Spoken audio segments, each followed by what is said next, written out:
Shabbat Shalom. Well, this is a wonderful turnout for a Shabbat morning, but we're only the second largest minyan in the state this Shabbat morning.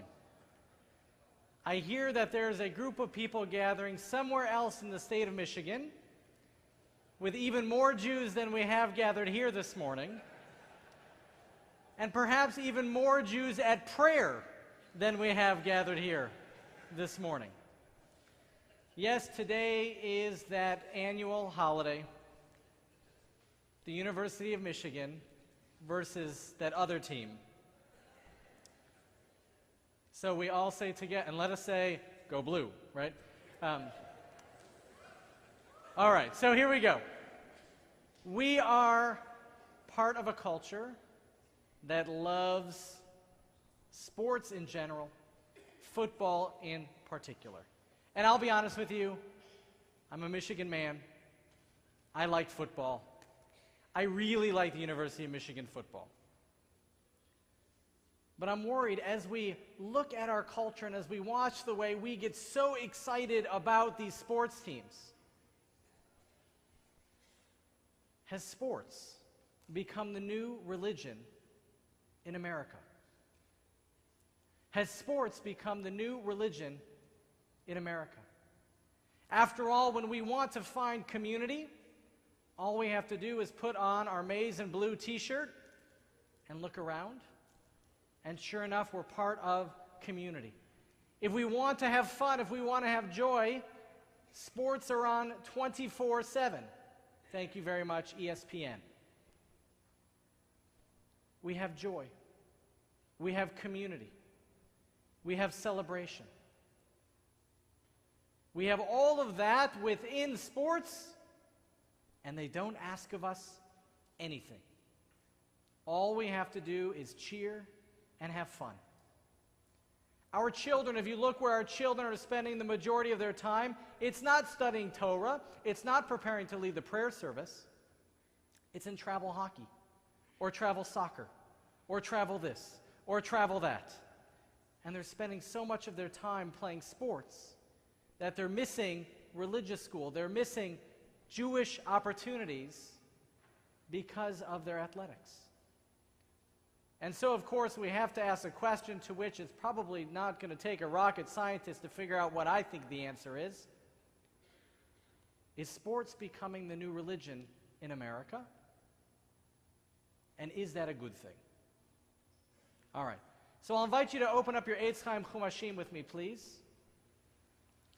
And we are now in the midst of Parashat Vayishlach. I'm on page 204.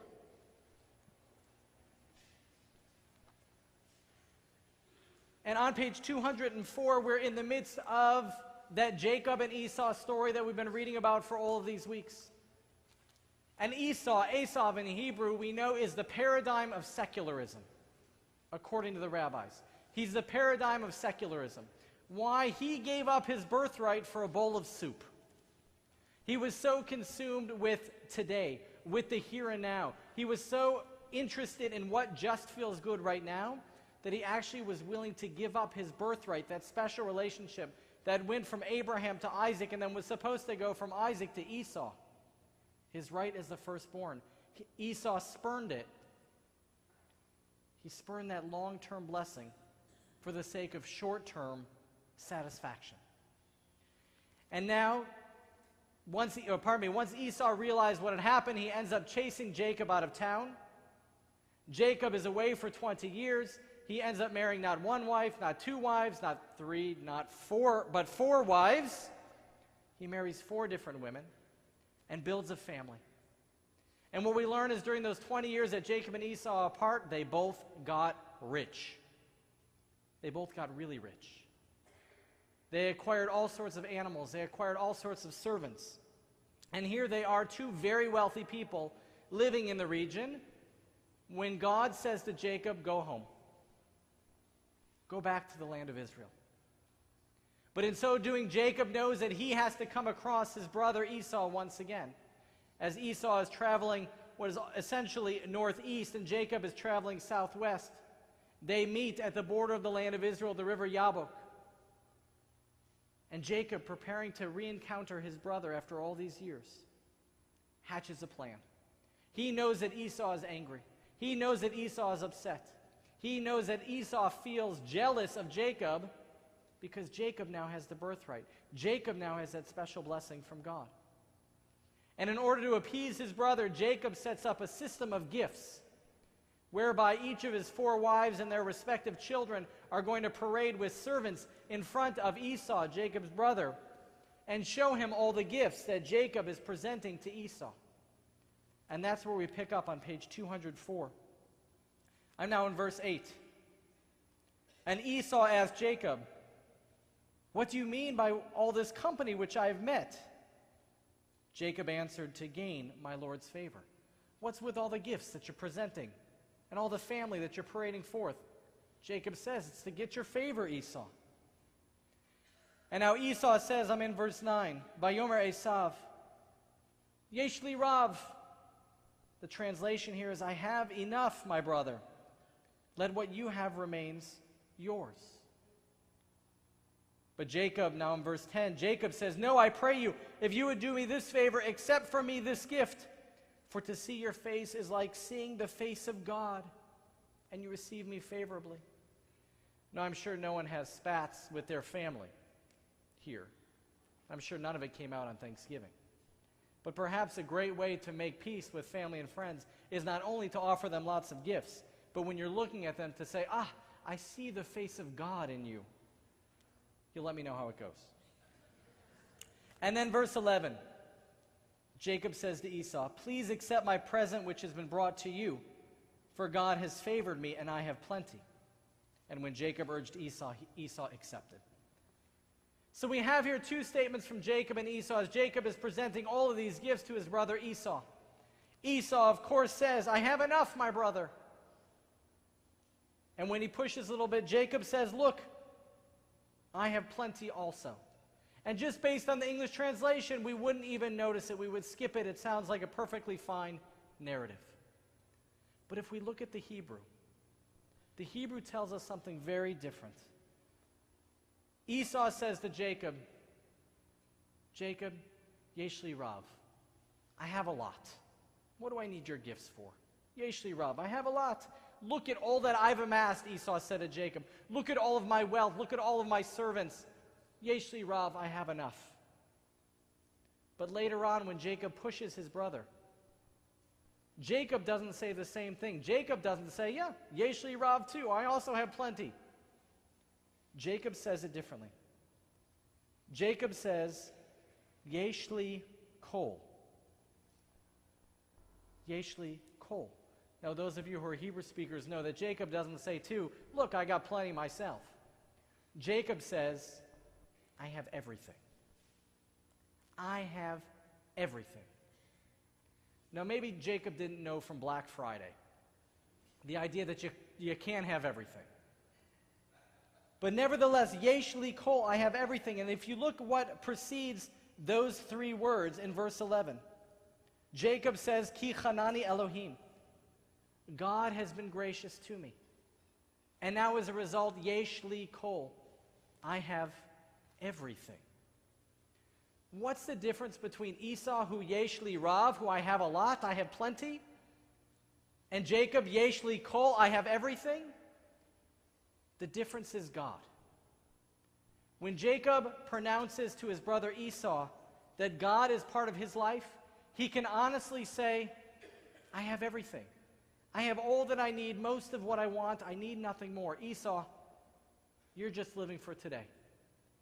You're constantly in pursuit of gifts. You're constantly in pursuit of material wealth. You're constantly in pursuit of the satisfaction that comes from living to today.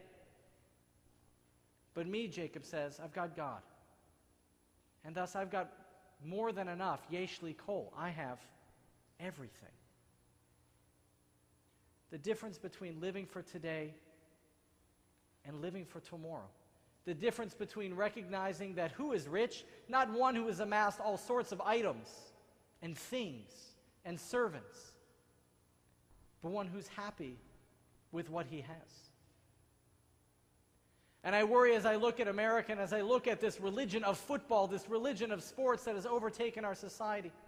And it comes to reflect the fact that so much of us are just happy with what feels good today, what feels good right now, what feels good when I watch it on television. I have community, I have joy, I have fun. What else do I need? And if we look at Jacob and his message that when we have God, we actually have everything, God asks a lot of us that football doesn't ask. God asks us to sacrifice our time. God asks us to sacrifice our money. God asks us to sacrifice our comfort and well-being in order to make this world a better place. So it's actually counterintuitive to say that when we have God, we have everything, because when we have God, we're constantly giving away. Nevertheless, the more we give away, the more joy we feel.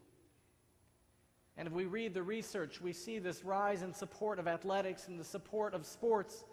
And as our nation goes in that direction of living for today, the research is actually telling us people are becoming less and less happy, less and less satisfied with what they have.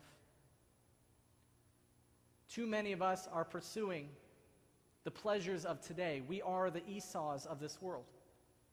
And we might look at what we have and say, Yeshli Rav, I have a lot, but I'd be even happier if I had more. When really we should become the Jacobs of today. And saying, because his God has blessed us in so many different ways, Yeshli Kol, I have everything.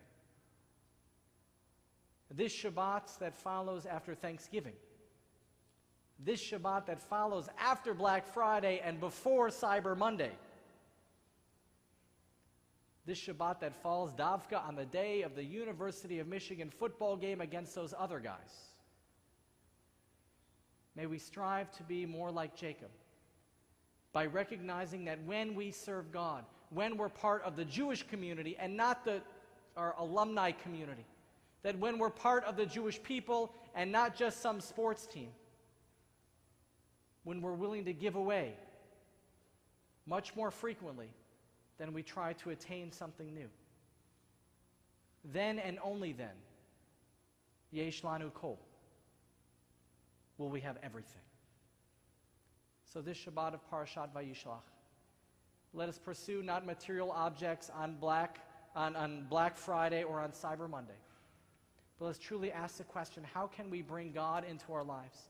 How can we do more to volunteer? How can we do more to give away to tzedakah?